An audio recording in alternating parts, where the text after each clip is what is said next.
screen-nya.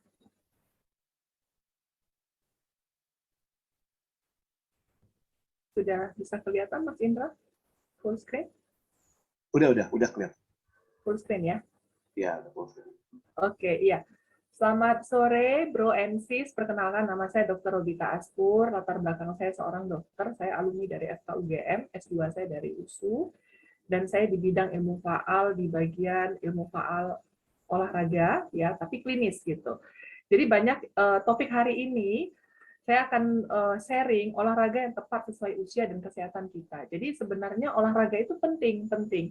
Tapi seberapa penting dan bagaimana dan jenisnya apa gitu.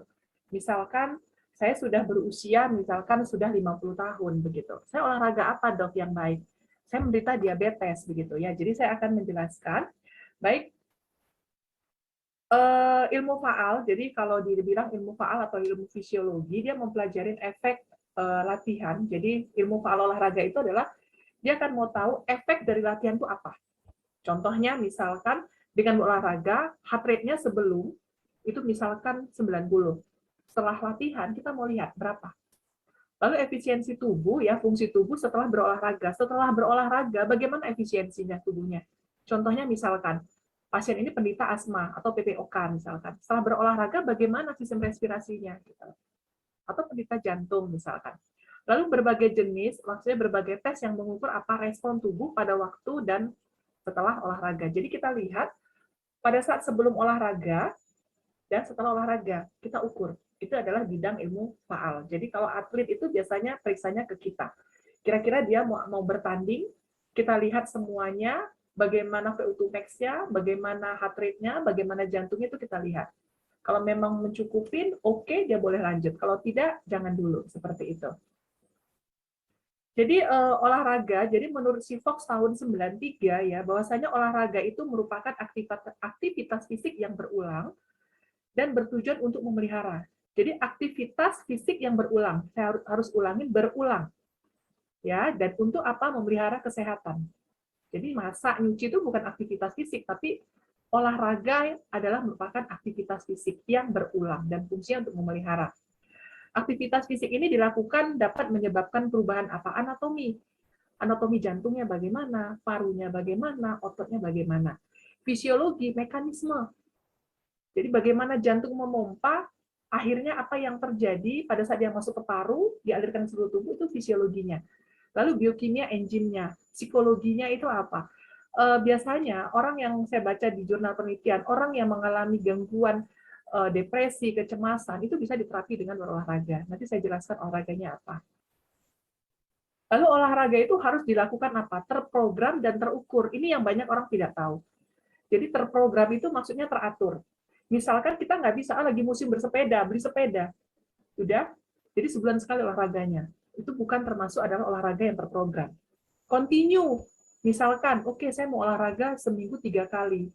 Olahraga 60 menit atau 30 menit. Continue terus. Mau berapa minggu gitu. Volumenya, durasinya, jaraknya, berapa kilo. Jumlah repetisinya itu juga harus tahu. Lalu intensitas, beban, dan kecepatan. Jadi nggak bisa sembarangan. Angkat beban kali ini 20 kilo. Terus bentar lagi naikin lagi 50 kilo. Nggak bisa. Jadi dia harus teratur. Gitu. Jadi kita harus lihat itu semua.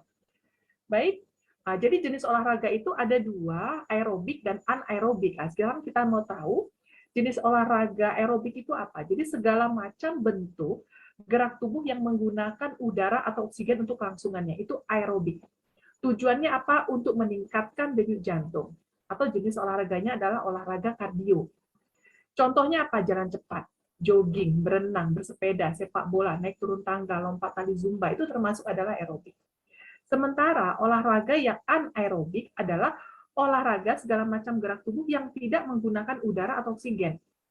Maksudnya apa? Dia lebih ya intensitasnya itu sangat tinggi dan dengan cara tenaga semaksimal mungkin untuk meningkatkan apa? Stamina dan biasanya adalah untuk kekuatan otot. Nah, di mana energi ini akan didapat dari glukosa yang ada di dalam tubuh. Contohnya apa? Angkat beban. Angkat beban itu adalah anaerobik. Lompat tali, ya lari sprint, high intensity interval training ya, HIIT itu termasuk adalah anaerobik dan bersepeda juga termasuk tadi kok di aerobik dan sekarang ada di anaerobik ya tergantung kecepatannya. Nah, seperti itu. Lalu ada manfaat olahraga aerobik dan anaerobik. Manfaat olahraga aerobik adalah dia udah pasti menurunkan berat badan. Ya, jadi kalau mau diet, menurunkan berat badan, cuman makan aja tapi olahraga yang nggak diperhatikan, itu pasti nanti saat sudah selesai diet naik lagi. Lalu apa? Mencegah dan mengobati kanker. Jadi ada terapi dengan olahraga untuk kanker. Lalu mengurangi stres, mengontrol kolesterol dan gula darah, lalu memperbaiki kualitas tidur. Kalau anaerobik, dia membentuk otot, menurunkan berat badan, menjaga massa ototnya, itu anaerobik, menguatkan tulang, membakar lemak, menambah stamina untuk melakukan aktivitas. Itu dia anaerobik. Jadi bisa dibedakan gitu. Lalu sekarang kita mau lihat ada hubungan radikal bebas terhadap aktivitas fisik. Ini yang banyak tidak tahu.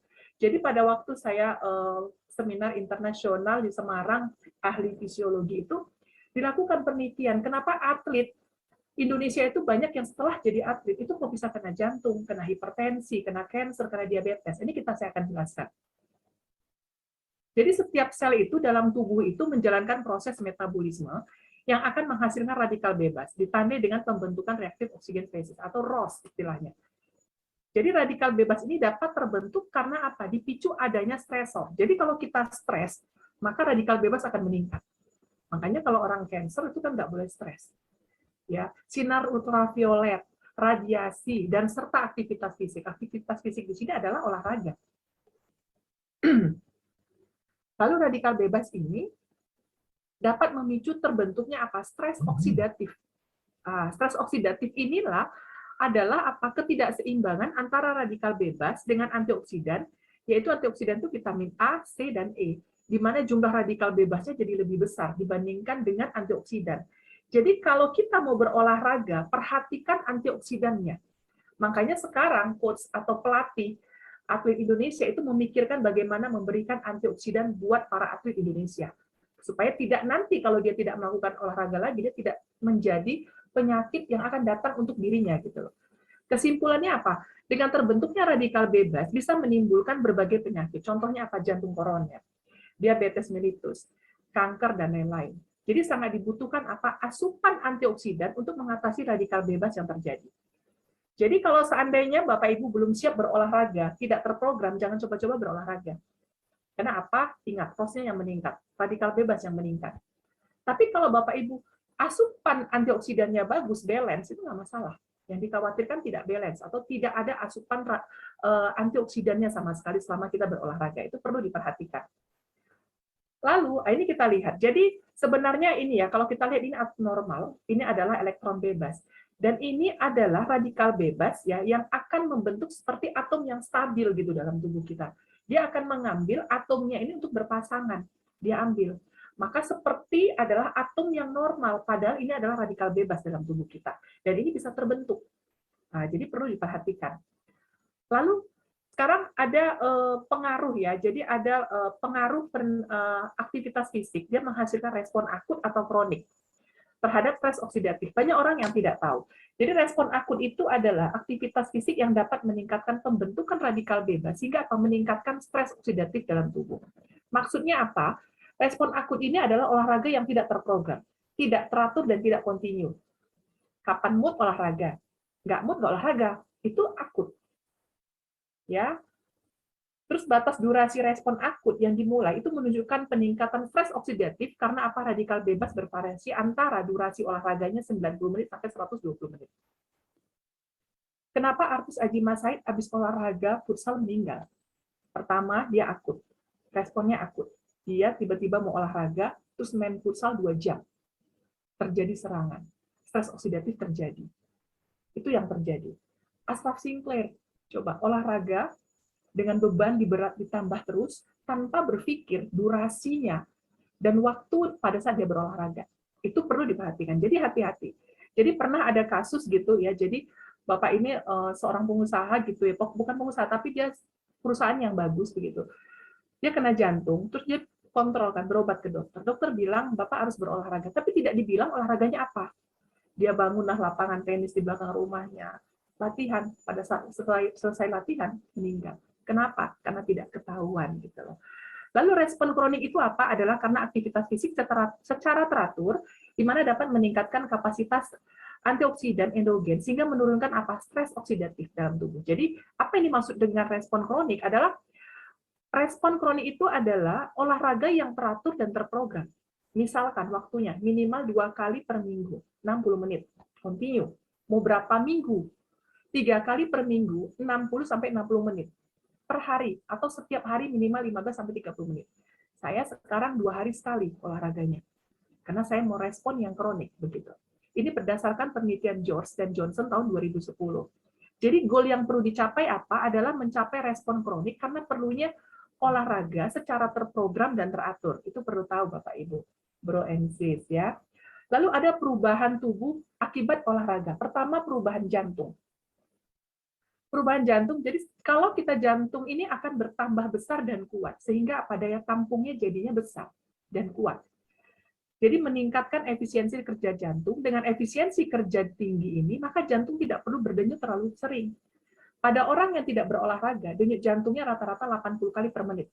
Jadi kalau melihat nadinya itu di sini ya. Jadi ini ada arteri radialis ya. Di sini diperiksa ini detaknya. Itu 1 menit dihitung. Kalau yang nggak berolahraga rata-rata 80 menit. 80 kali per menit. Sedangkan yang berolahraga rata-rata adalah 60 kali per menit. Dengan demikian, kalau 1 menit dihemat, itu ada 20 denyutan. 1 jam 1.200 denyutan, 1 hari bisa menghemat 28.800 denyutan. Artinya apa? Ada penghematan menjadi jantung kita lebih awet. Boleh diharapkan hidup kita lebih lama dan tinggi produktivitasnya juga tinggi. Menurut penelitian Stiles tahun 79. Ini berdasarkan jurnal ya, Bapak Ibu. Lalu ada pembuluh darah. Apa yang terjadi? Elastis pembuluh darah akan bertambah karena berkurangnya timbunan lemak. Timbunan lemak yang bisa menyebabkan plak atau aterosklerosis. Dan penambahan kontraksi ototnya jadi baik ya pada dinding pembuluh darahnya. Sehingga elastis pembuluh darah yang tinggi ini akan memperlancar jalannya darah, mencegah timbulnya hipertensi. Jadi kalau kita berolahraga rutin, maka hipertensi juga bisa teratasi. Penyakit jantung koroner dapat diatasi dan dapat dicegah dengan berdasarkan penelitian Sukarman tahun 1987. Lalu ada perubahan otot di sini, di mana kekuatan, kelentukan, dan daya tahan otot ini akan bertambah. Hal ini disebabkan oleh bertambahnya besarnya serabut otot dan meningkatkan sistem penyediaan energi otot. Ini dia. Ya, jadi penyakit yang bisa terjadi pada otot adalah namanya sarkopenia. Sarkopenia ini adalah kondisi berkurangnya kekuatan dan massa otot yang ditandai dengan penurunan kemampuan fisik. Sarkopenia ini umumnya terjadi pada lansia. Seiring berjalannya proses penuaan tubuh, namun kondisi ini tetap bisa dicegah, misalkan dengan rutin melakukan berolahraga. Contohnya misal, kalau seandainya orang yang jarang bergerak, orang sudah lansia, itu ototnya lama-lama mengecil. Nggak usah kan itu. Orang yang koma, tiba-tiba koma, 2 bulan, tiba-tiba dia sadarkan diri, dia nggak bisa langsung berjalan. Ototnya juga mengecil, dan dia harus melakukan yang namanya fisioterapi. Topik sarkopenia ini nanti akan dibahas di training bulan September loh, bulan depan. Jadi saran saya bulan depan, saya harap Bapak Ibu bisa hadir kembali untuk melihat begitu apa yang dimaksud dengan sarkopenia ini, ya. Lalu ada perubahan pada tulang. Jadi perubahan pada tulang ini, ya, jadi di mana terjadi penambahan aktivitas enzim pada tulang, ini akan meningkatkan kepadatan. Jadi dengan kita berolahraga, kepadatan tulang baik, kekuatan dan besarnya tulang juga baik.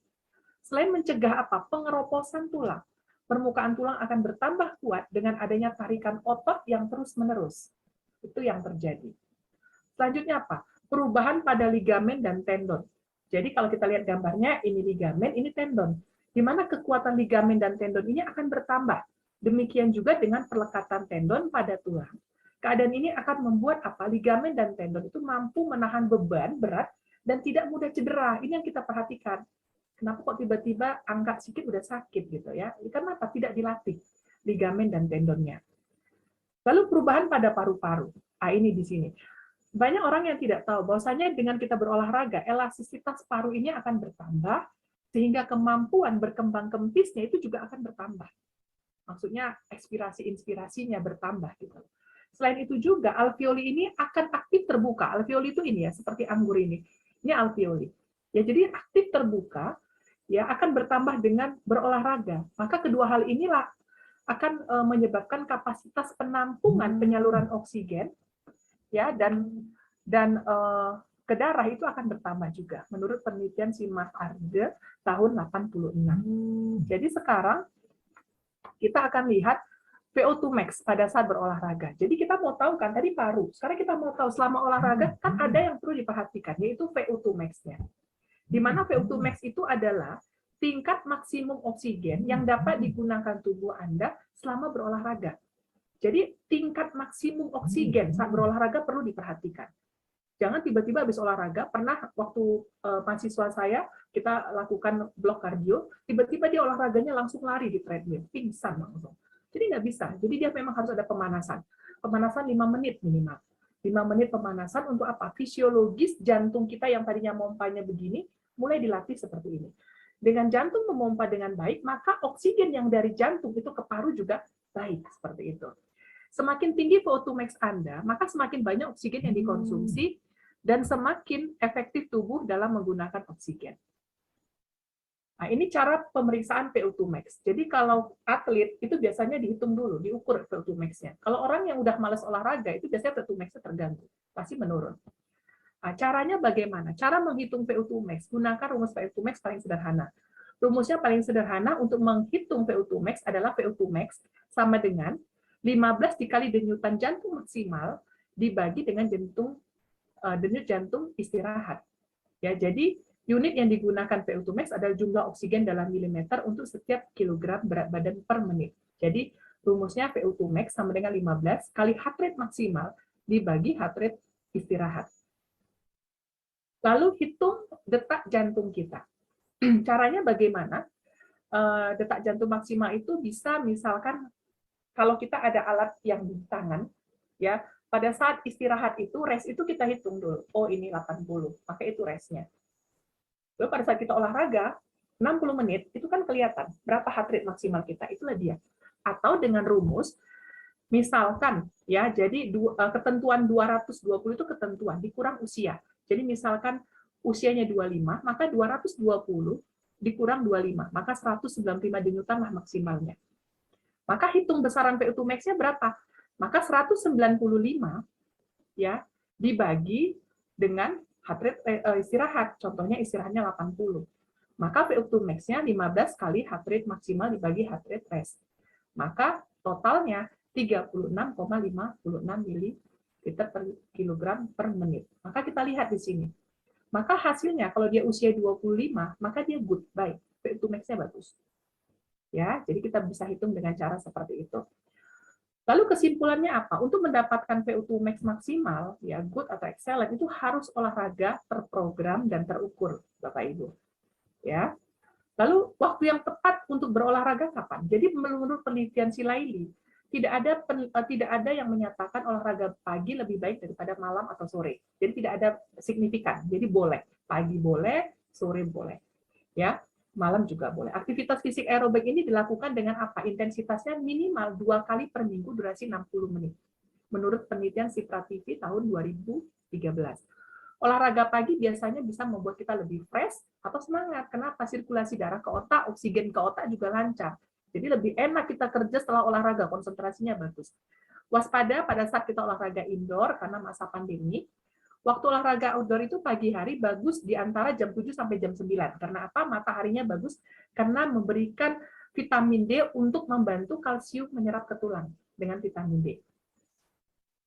Lalu sebelum lakukan olahraga, kita perlu lakukan pertama periksa dulu tekanan darah, nadi, respirasi, dan suhu. Maksudnya apa? Kita kan mau tahu gitu ya, kira-kira tekanan darah kita bagus nggak? Kalau nggak bagus, hipertensi, maka kita harus memilih olahraga apa yang tepat gitu. Nadi kita bagaimana? Dengan EKG ini bisa tambahan. Misalkan keluarga kita ada menderita hipertensi atau penyakit jantung, saran saya untuk EKG dulu, lihat dulu.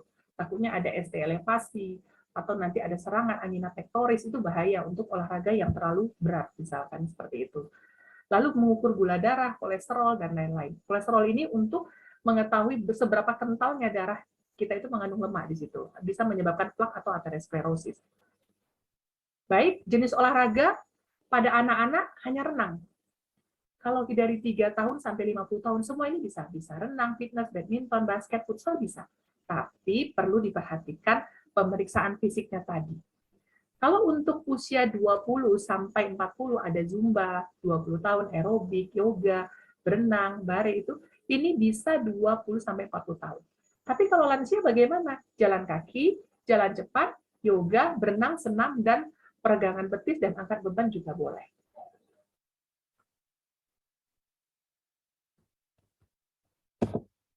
Baik, jadi dari penelitian ya olahraga penelitian berbagai olahraga terhadap berbagai penyakit. Jadi menurut si Rismayanti bahwasanya olahraga kesimpulan dari penelitian dia terjadi penurunan ya tekanan darah pada penderita hipertensi. Jadi dia lakukan pada pasien penderita hipertensi dia lakukan olahraga.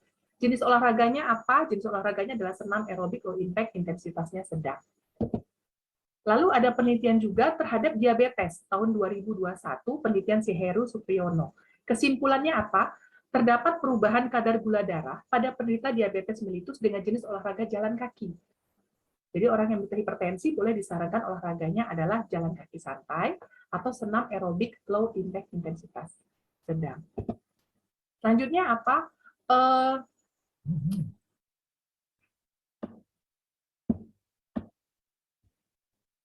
Ya. Jadi hubungan olahraga terhadap penyakit jantung koroner. Jadi hasil penelitian yang dilakukan oleh si Anissa dan Anjar tahun 2011, hasil penelitian yang dilakukan menunjukkan bahwasanya orang yang tidak rutin melakukan olahraga itu lebih beresiko mengalami penyakit jantung koroner.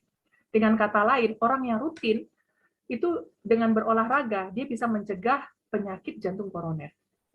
Aktivitas fisik yang dilakukan terprogram itu untuk penelitian ini adalah 8 sampai 12 minggu olahraganya. Sehingga dia bisa disebut aktivitas respon yang kronis, yang dimana dia menekan radikal bebas, sehingga menurunkan resiko aterosklerosis atau plak. Jadi kesimpulannya apa? Aktivitas fisik ini tidak terprogram menghasilkan respon yang akut. Dapat menjadi faktor resiko aterosklerosis atau plak, tetapi jika aktivitas fisik terprogram, dia menghasilkan respon kronik, maka didapatlah mencegah suatu tata laksana dari aterosklerosis. Ini menurut penelitian si Khairunisa tahun 2017. Jadi olahraga yang tepat buat pasien penderita jantung, olahraga aerobik, kardio seperti jalan santai, jogging, dan yoga. Yoga juga bisa. Selanjutnya adalah penelitian selanjutnya adalah tentang cancer. Jadi pengaruh aktivitas fisik, walking exercise program terhadap cancer related fatigue ya atau CRF pada pasien kanker payudara di RSUP Sanglah tahun 2021. Jadi aktivitas fisik, walking exercise itu dia bisa menurunkan tingkat CRF-nya. Pada pasien kanker 2,5 lebih besar dibandingkan dengan kontrol yang tidak melakukan olahraga pada penderita kanker. Jadi olahraga untuk kanker juga berjalan gitu. Selanjutnya apa? Ini ada penelitian juga hubungan intensitas olahraga dengan daya konsentrasi. Jadi kita bisa lihat di sini gambarnya. Pada saat kita berolahraga, lihat itu otaknya itu seperti kayak ada cahaya kan. Sementara yang tidak itu lihat seperti ini. Jadi hasil penelitian ini dapat disimpulkan bahwa terdapat hubungan yang bermakna antara intensitas olahraga dengan daya konsentrasi. Kenapa? Karena pada saat kita berolahraga, jantung itu memompa. Dia akan memompa darah ke paru, membawa oksigen, dan itu juga nanti langsung ke seluruh tubuh. Akhirnya apa? Termasuk ke otak. Akhirnya terjadi sirkulasi darah bagus di otak, pelepasan neurotransmitter, kelistrikan sel pada otak juga terjadi. Akhirnya kita bisa lebih konsentrasi, bisa lebih cerdas, berdasarkan penelitian ini ya, dan kalau lansia itu bisa mencegah kepikunan. Jadi perlu diperhatikan untuk kita berolahraga jika usianya sudah lanjut, karena bisa untuk mencegah kepikunan, bisa mencegah penyakit pelupa ya, demensia gitu ya, Alzheimer gitu. Oke, lanjutnya adalah penelitian efektivitas olahraga sebagai terapi depresi. Jadi penelitian si Regina ini tahun 2020. Katanya olahraga efektif itu digunakan untuk terapi terhadap gangguan depresi. Olahraga ini direkomendasi untuk apa? Mencegah maupun intervensi dini pasien depresi karena memiliki efek antidepresan. Jadi olahraga itu ternyata lebih baik daripada obat-obatan antidepresan. Antidepresan itu biasanya kan diberikan karena orang cemas tuh nggak bisa tidur, akhirnya diberikan obat, pasiennya tidur gitu, supaya dia tidak memikirkan masalahnya gitu. Ternyata dengan olahraga itu lebih baik daripada obat-obatan antidepresan. Olahraganya apa? Bersepeda, sepeda statis. Waktunya berapa? 3 kali per minggu 15-30 menit atau 6 kali per minggu 15-30 menit. Ini sudah dilakukan penelitian si Regina tahun 2020. Selanjutnya ini, dengan pengeroposan tulang, ini kebetulan penelitian saya di S2, jadi ternyata ya kurangnya aktivitas fisik itu merupakan faktor risiko untuk terjadinya penyakit kronis, diantaranya adalah osteoporosis.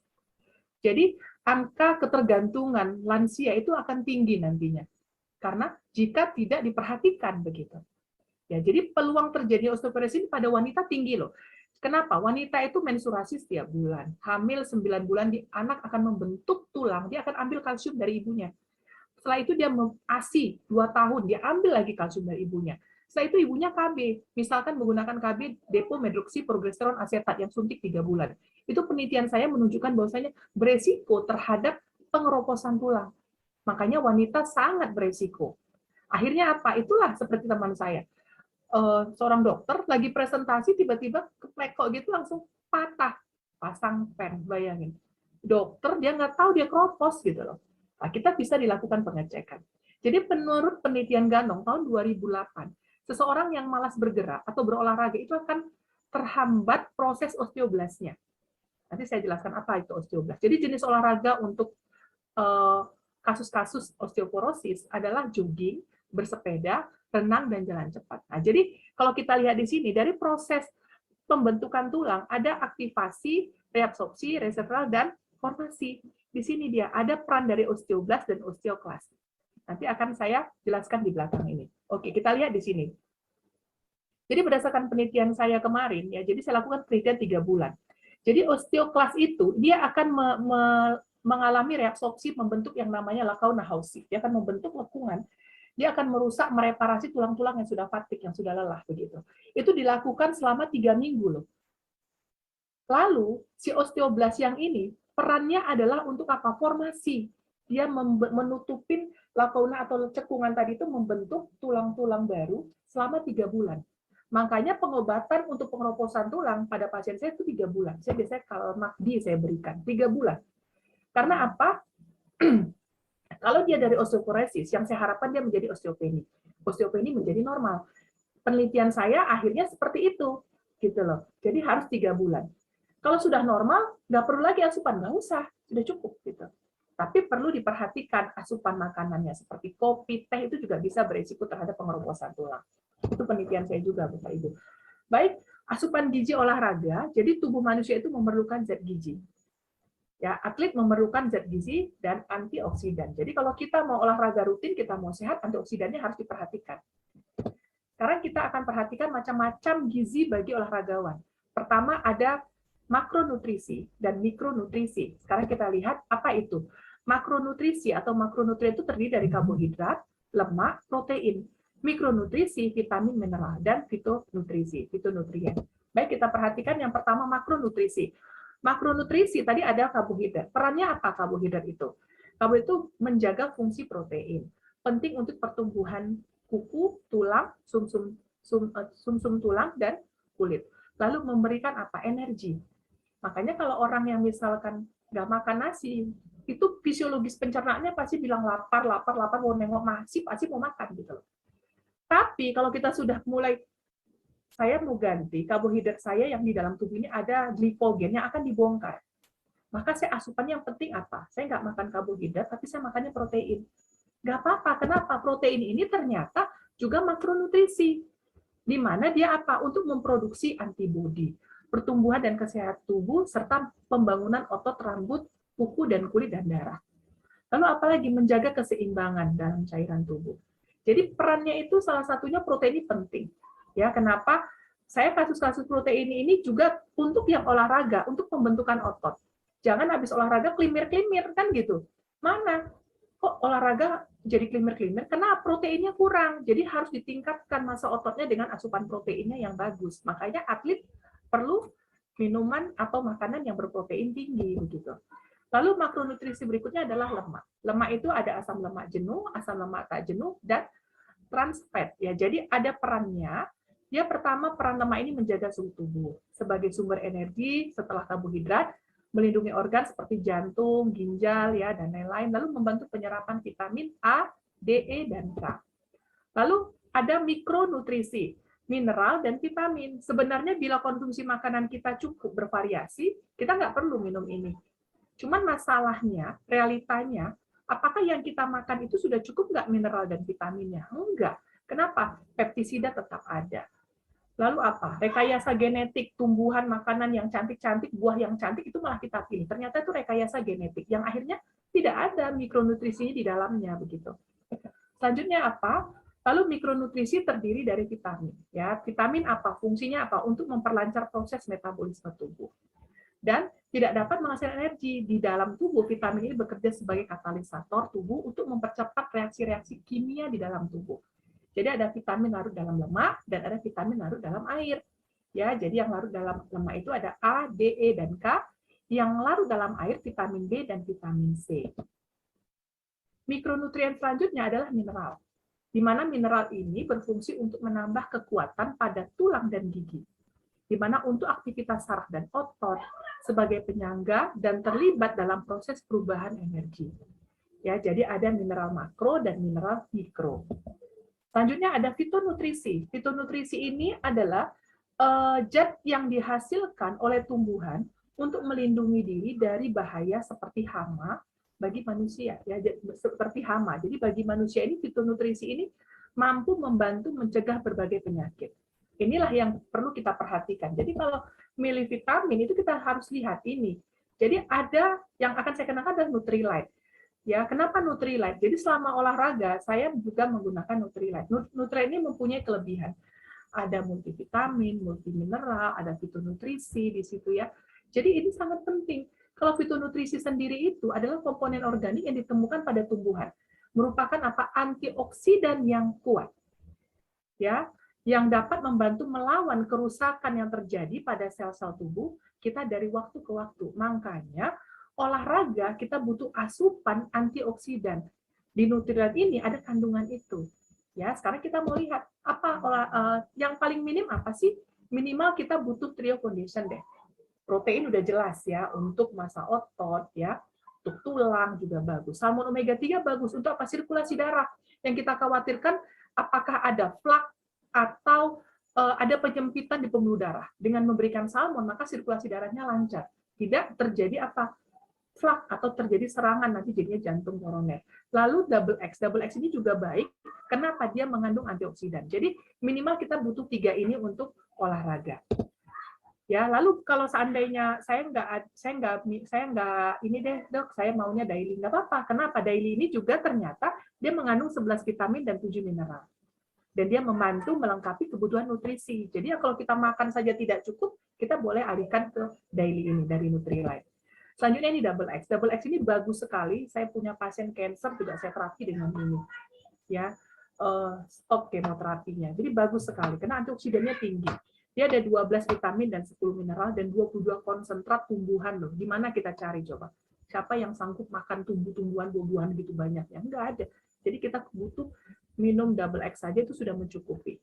Membantu meningkatkan antioksidan dan menangkal apa? Radikal bebas. Itulah makanya pasien cancer saya berikan double X untuk menangkal radikal bebas yang tadi elektron di dalam tubuhnya yang berpasangan tadi. Sehingga harus ada keseimbangan atau balance, hemostasis yang terjadi di dalam tubuhnya seperti itu. Selanjutnya adalah protein. Ini tadi dia protein ya untuk massa otot. Jadi supaya apa? Pada saat kita berolahraga nggak klimir-klimir gitu loh. Ototnya terbentuk bagus gitu. Kan jelek kalau olahraga klimir-klimir gitu ya. Selanjutnya apa? Ada omega 3 ini yang tadi saya jelaskan ya untuk sirkulasi darah. Ya, saya praktek pasien saya rata-rata di sini jantung banyak juga yang datang gitu ya. Jadi saya terapi dengan salmon omega 3. Ada yang dia mau beli 10, 20. Alhamdulillah nggak jadi pasang cincin gitu loh. Kok hebat sekali ya. Itulah hebatnya salmon omega 3 kita. Dan kalau kita minum salmon omega 3, ini mencegah juga kepikunan karena sirkulasi darah kan bagus. Saya konsumsi sampai hari ini. Ya. Selanjutnya apa? Ini dia kalsium. Jadi makanya saya bilang 1 botol ini bisa untuk 3 bulan loh. Nah, nanti setelah 3 bulan kita cek dari keropos, dari osteoporosis jadi ke osteopenia enggak. Atau normal. Kalau sudah normal bisa di stop. Tapi kalau osteopenia lanjut lagi. Seperti itu. Karena tadi ada peran dari osteoblast dan osteoklas tadi yang saya jelaskan. Baik, di komunitas MW dan N21 ada program detox dan gaspol. Saya ikuti ini gitu. Alhamdulillah saya karena saya medis, saya tahu detox kan. Kalau dalam Islam itu detox itu kan kita puasa Ramadan, puasa Senin Kamis itu detox bisa juga. Tapi ini ada program yang luar biasa di mana dia detox itu merupakan apa? Detoksifikasi tubuh terhadap racun-racun atau zat-zat yang harus dikeluarkan dalam tubuh untuk kesehatan sel dan organ tubuh. Jadi biasanya kalau kita lakukan detox ini, pagi-pagi itu BAB itu lancar. Berkeringatnya juga bagus. Gitu. Badan nggak bau gitu. Lalu gaspol ini merupakan jenis olahraga yang baik sekali. Kenapa? Karena merupakan olahraga yang terprogram. Kita kan ada programnya tuh gaspol itu. Ya 21 hari kita udah diprogram tuh sama Kak Sonja. Luar biasa. Olahraganya Senin apain. Itu terprogram. Dan itulah yang menghasilkan respon kronik. Makanya baik kalau kita ikutin gaspol ini. Manfaatnya apa sih detox bagi saya?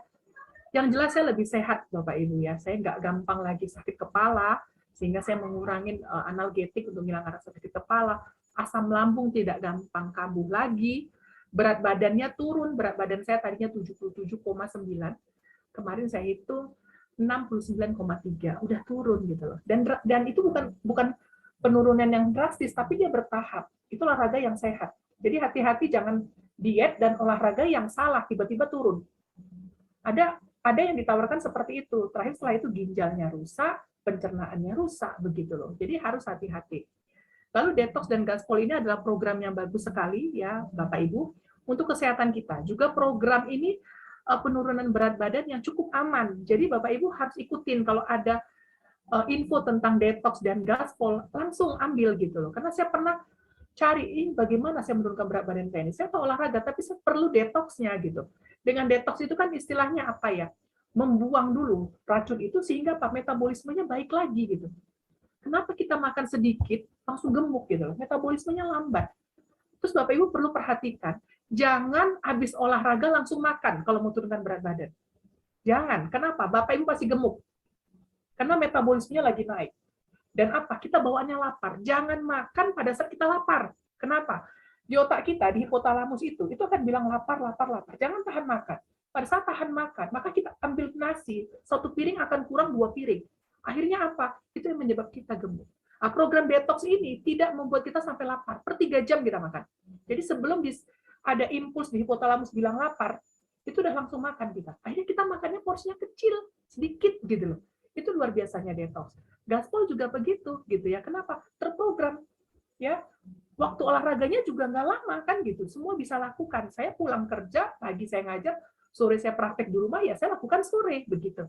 Nah itu yang perlu kita ikuti nanti kalau ada program detox dan gaspol. Saran saya ikuti karena ini merupakan respon kronik. Itu perlu tahu.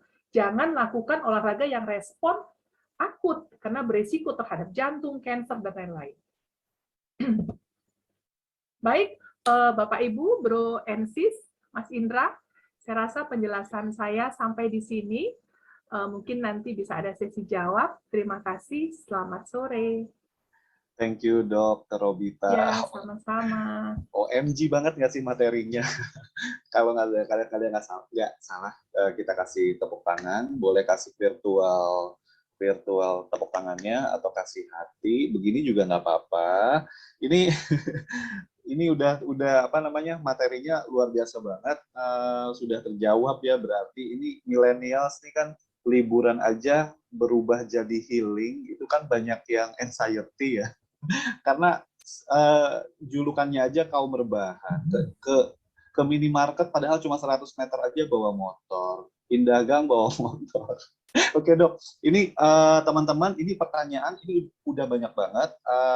Pertanyaannya jika semuanya nggak kejawab, teman akan dijawab dan dikirimkan ke teman-teman yang mengundang. Dan ini akan saya info aja, mungkin tidak semuanya dan mungkin karena banyak, mungkin saya hanya akan pilih yang memang berkaitan ke topik. Ya, tapi oke.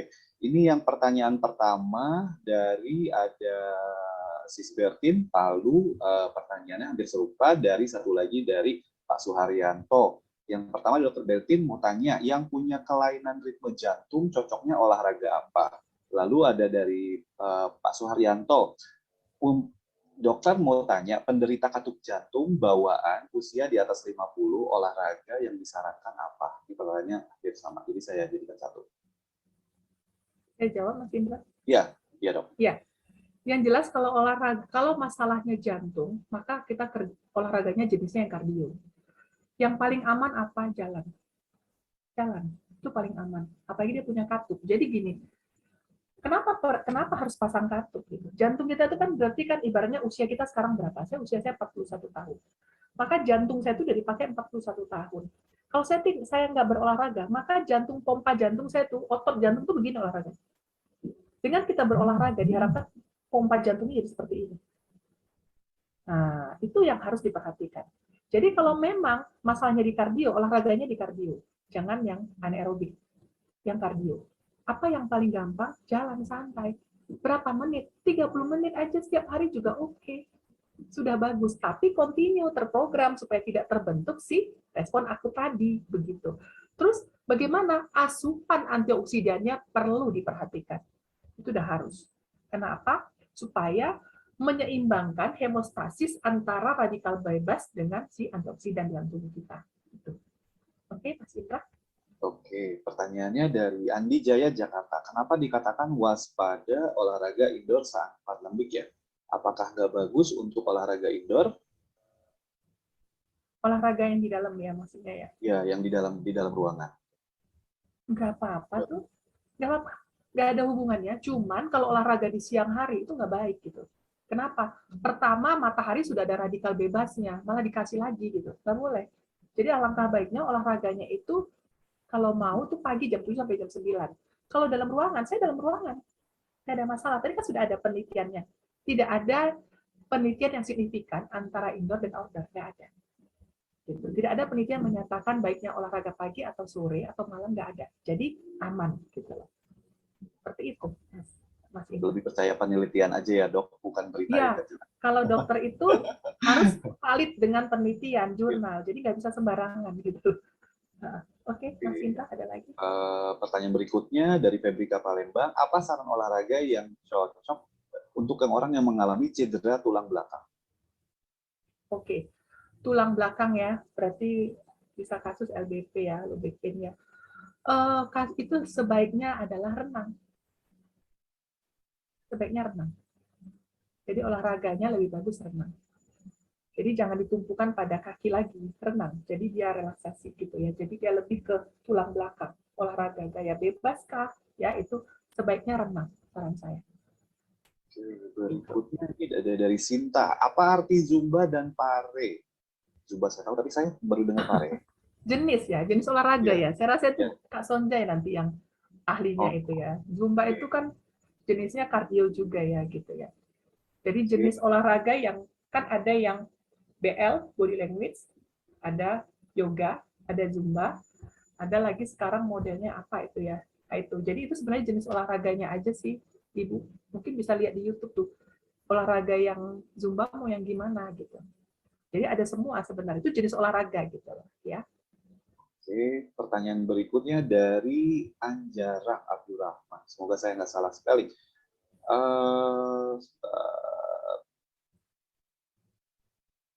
Obat terbaik untuk depresi adalah dari dia Tangerang. Bagaimana mengurangi stres oksidatif pada orang yang tidak rutin berolahraga? Antioksidan. Iya.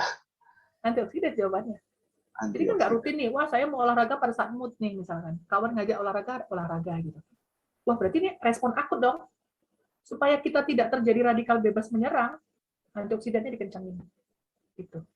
Saran saya antioksidan. Jadi sudah terlanjur nih dok, olahraga saya ya paling seminggu belum tentu nih gitu. Ya antioksidannya untuk terjadi balance tadi, hemostasis tadi yang perlu gitu. Kalau dua-duanya berarti lebih oke ya dok? Iya, benar. Saya habis olahraga tetap minum antioksidan, double X tetap wajib. Oke. Berikutnya dari Nela. Saya berolahraga yoga dua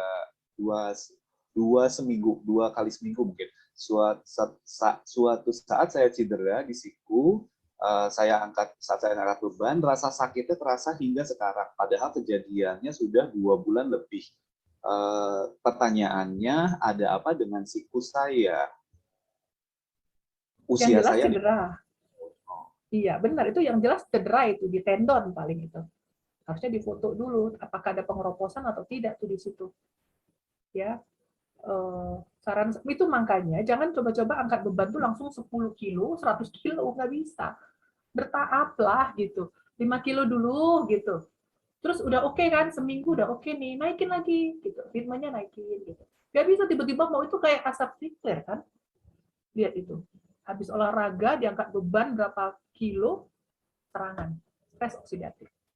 Dan dia mungkin nggak mikirkan asupan antioksidannya. Jadi nggak semua dokter tahu memang perlunya antioksidan pada saat kita berolahraga. Dan ini sudah dilakukan penelitian gitu.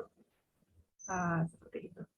Ya. Dok, ini Ya. menyambung dari pertanyaan saya. Teman-teman saya di gym, mereka kalau nge-gym itu latihan, angkat beban, memang mereka biasa tiba-tiba 50 ke 100. Kalau nggak sampai muntah itu nggak keren, Dok. Wah, Mereka, muntah itu iya, di mereka, hipotalamus loh, di otak loh. Ada oh, respon lah gitu. Saya kemarin ada pasien juga, dia nge-gym, dia suntiknya steroid gitu untuk ah, ototnya. Jadi dia besar memang gitu. Tahu Mas Indra akan terjadi rambutnya botak habis. Botak licin, cakep. Tapi efek dari steroid yang disuntik, itulah dia. Lama-lama ke ginjal dan lain-lain. Jadi jangan coba-coba nge-gym itu dengan suntik steroid. Udah kencengin protein kita aja. Percaya deh saya bilang, ya asupan proteinnya bagusin aja gitu.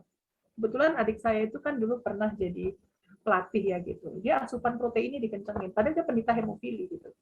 Bagus di, loh. Padahal oke. Berarti gitu. untuk mengganti itu kadar proteinnya 2 kali 2 scoop, 4 scoop sehari Ya atau? tergantung mau berapa lama Mas Indra olahraga. Makanya Oke. jangan 90 sampai 120 menit karena akan terbentuk radikal bebas di situ. Jadi harus dilihat waktu olahraga. Gak baik juga terlalu lama di tempat gym itu sampai 5 jam, gak baik juga gitu. Seperti itu. Oke, Ya, pertanyaan berikutnya dari Pak Lupi, apakah untuk olahraga jogging atau jalan cepat harus melakukan pemanasan? ya benar Pak, itu benar sekali. Seperti yang saya bilang tadi, jantung tadi, makanya pemanasan tuh gini. Pada saat kita jalan tuh kan jantungnya mulai pompa gitu. Pelan dulu. Setelah itu pada saat kita jalan cepat, dia pompanya lebih cepat. Pada saat Bapak ditensi, pasti tensinya tinggi, naik tuh. Sebenarnya bukan karena tensinya tinggi, karena ada simpatik, gitu. Sistem saraf simpatik meningkatkan. Pada saat kita berolahraga, parasimpatik bekerja, menurun. Gitu. Tapi dia tetap kita hipertensi. Gitu. Nah, itu sudah kami lakukan tuh di mahasiswa. Gitu. Gitu. Ada lagi Mas Indra? Berikutnya banyak sih dok. Kalau mau bernapas karena kurang lancar itu bagaimana dok? Jadi mungkin ini, jadi kalau naik tangga, lari pasti terengah-engah. Ya. Kalau sudah lari, jalan, naik tangga sudah terengah-engah, itu pasti jantungnya. Jantungnya pasti. Kalau kita pakai alat echo, pasti nampak tuh ada penumpukan plak. Jadi kalau kita jalan aja sebentar udah capek, apalagi naik tangga udah capek, itu jantungnya. Maka pilih olahraganya yang tepat. Jangan coba-coba langsung naik tangga dengan kondisi mau cepet gitu ya, nggak baik juga gitu, nggak boleh. Karena udah jelas itu pasti kenapa? Pasti kan ada penyumbatan plak di situ. Otomatis oksigen yang dipompa, darah membawa oksigen itu tidak lancar karena adanya plak tadi gitu loh. Makanya saya berikan yang kalau udah gini salmon omega 3 supaya apa? Plak ini tadi terkikis gitu. Dengan olahraga juga akhirnya elastisitas kan begini. Begini otomatis lemak-lemak yang nempel sini kan juga akan terbuang gitu. Dibantu salmon omega 3 gitu. Gitu Mas Indra. Oke.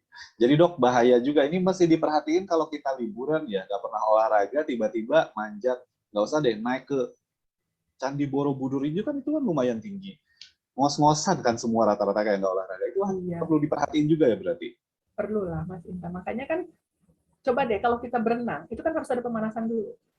Bisa nggak langsung nyemplung? Nggak bisa. Nggak bisa. Jadi memang harus ada pemanasan dulu. Gitu. Sama halnya kalau kita misalkan ya, perubahan itulah tadi saya bilang, fisiologi tubuh kita itu perlu kita perhatikan. Makanya di awalnya itu kan ada ilmu faal olahraga. Kan fisiologis gitu. Kalau patologis berarti ada penyakit. Kalau fisiologis itu kan normalnya gitu. Makanya kalau orang misalkan, orang yang menyelam di dasar laut, itu oksigen kan berkurang. Gitu. Dia nggak boleh langsung ujuk-ujuk naik. Nggak boleh.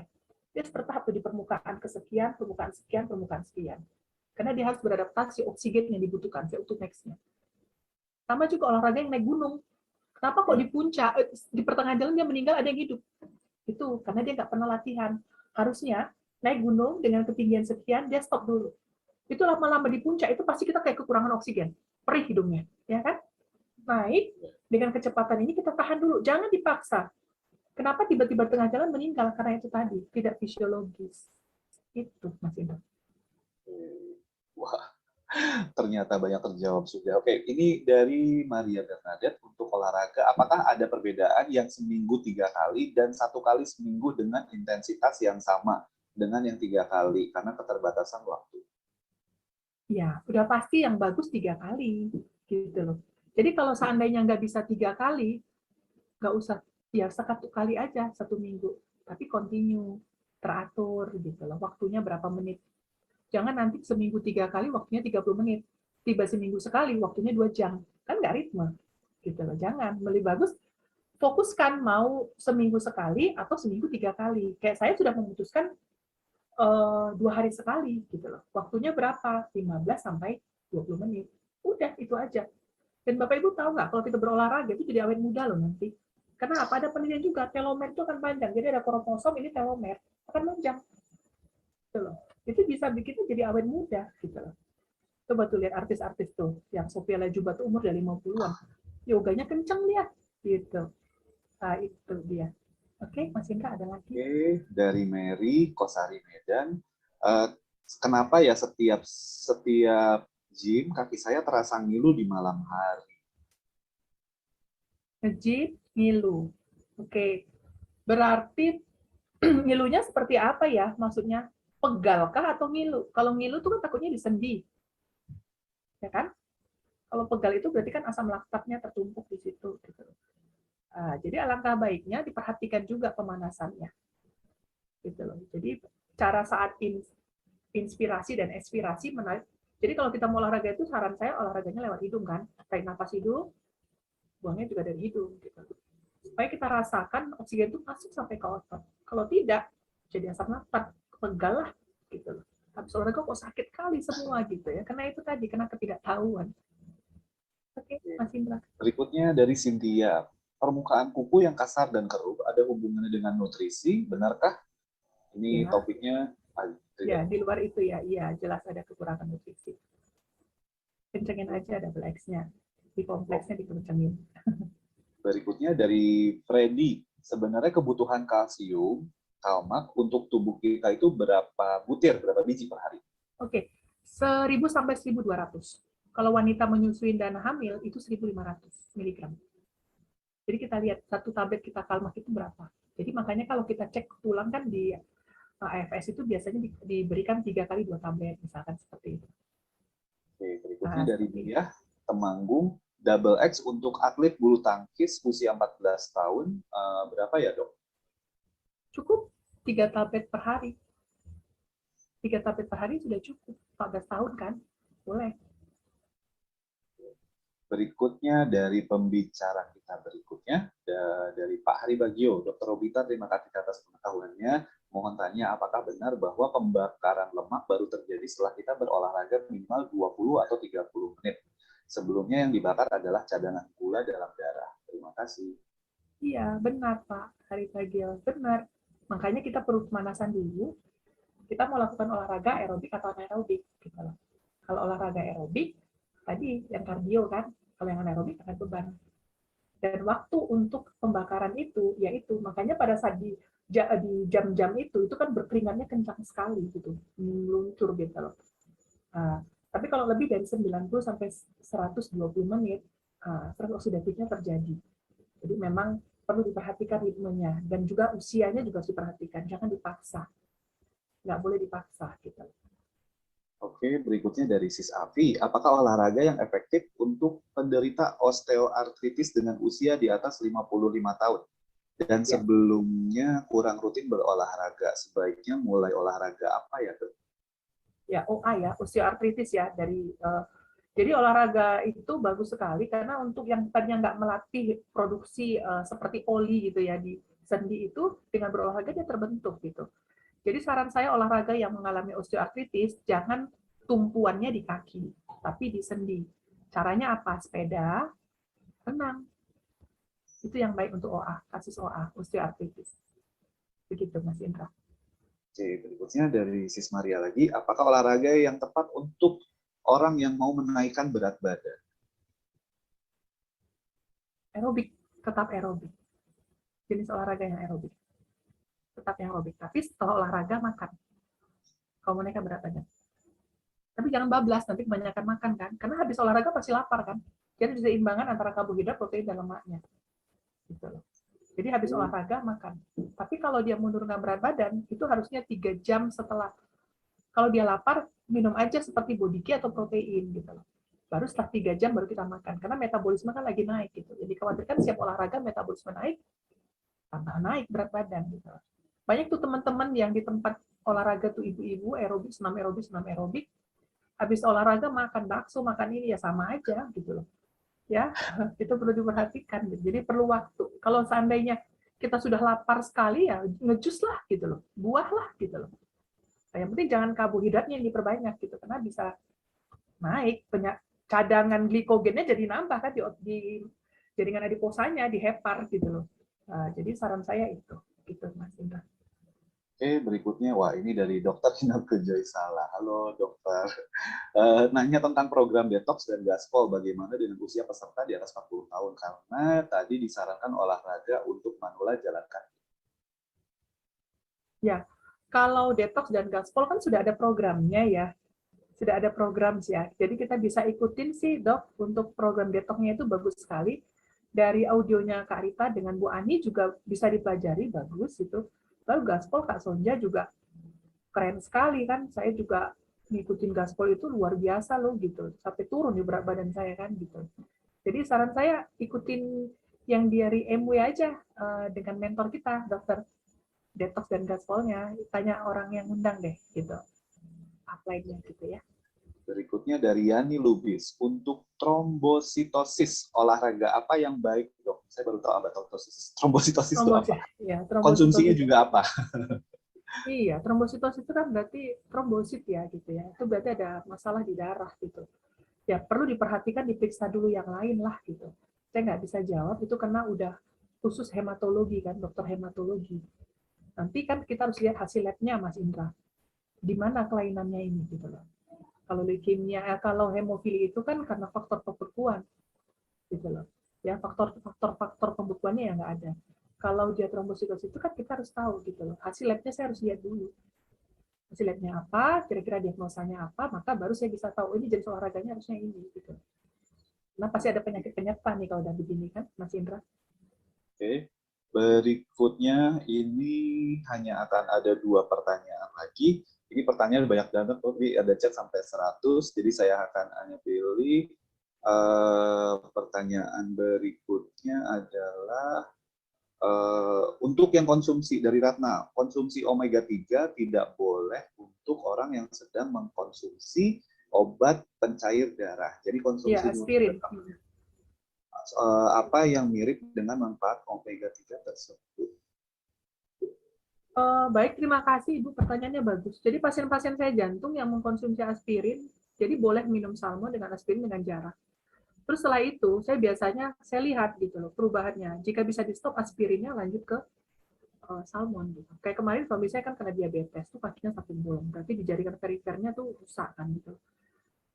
Saya konsul gitu ke dokter metabolisme lah, endokrin gitu ya. Terus dia bilang dikasih salah satunya itu gitu, pengencer itu supaya tidak terjadi penyumbatan di situ nantinya gitu. Saya alihkan ke salmon sih dengan protein. Sekarang nutup lukanya, nggak ada apa-apa lagi. Gitu. Jadi nggak apa-apa, salmon tuh the best Bapak Ibu ya. Jadi minum aja gitu. Oke, Mas Oke. Indra.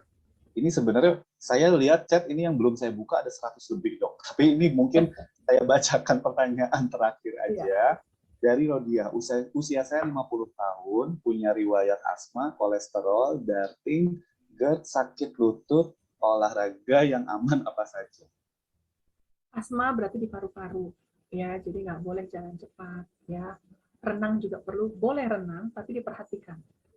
kalau kira-kira. Jadi asma itu bisa kambuh jika ada faktor alergennya masuk kan gitu loh. Akhirnya bisa memicu kambuh si asmanya itu gitu loh. Caranya supaya kita tidak kambuh, tingkatkan imunitas kita gitu loh. Tingkatkan imunitas, baru kita berpikir olahraga apa yang tepat buat kita. Senam boleh, senam yang tadi ya, low impact tadi itu juga boleh gitu ya. Renang boleh gitu, jalan santai boleh gitu. Yang penting imunitasnya dulu. Jadi asma itu imunitasnya dijaga dulu. Kalau masalah sendi udah jelas olahraganya jangan jalan, berarti bersepeda. Ya, jadi sudah complicated nih penyakitnya ya kan gitu. Jadi itu memang sudah harus khusus olahraganya. Dan perlu diperhatikan jangan sampai ada serangan pada saat kita berolahraga. Gitu Mas Indra. Oke, Sudah. sebenarnya kalau mau dilanjutin mungkin bisa sampai jam 12 malam. Thank you banget Dokter kita. Masih ada sekitar 100 yang belum terbaca. Untuk teman-teman yang pertanyaannya belum sempat terjawab, mohon menghubungi leader-leader yang mengundang teman-teman sore ini. Dan sebenarnya masih banyak judul-judul audio dari masing-masing tadi pertanyaan di N21 Mobile. Itu judulnya masing-masing ada dan penjelasannya lebih spesifik lagi dari dokter-dokter yang berpengalaman di bidang ahlinya masing-masing. Nah, teman-teman, kalau sore ini olahraga yang tepat sesuai untuk kesehatan kita. Nah, ini dicatat tanggalnya untuk bulan September, tanggal 18 September jam 4 sore ada tadi yang seperti Dr. Robita info, ada sarkopenia penting untuk diketahui dan dicegah. Pembicaranya adalah yang menciptakan program Gaspol sehingga semua kalangan dari yang muda sampai lansia bisa diikutin. Keren banget dari mentor kita semua, coach kita semua, si Sonja Agustina. Beliau adalah triatlet dan wellness creator. Berikutnya lagi adalah speaker dari Pak Hari Bagio, apoteker. Oke, silakan hubungin ke teman-teman yang muda untuk dapetin linknya. Oke, teman-teman, thank you banget semuanya. Senang banget bisa hadir semuanya di sini. Terima kasih banyak. Yang jelas untuk Dr. Robita, materinya keren banget. Ini sampai hampir 500 orang.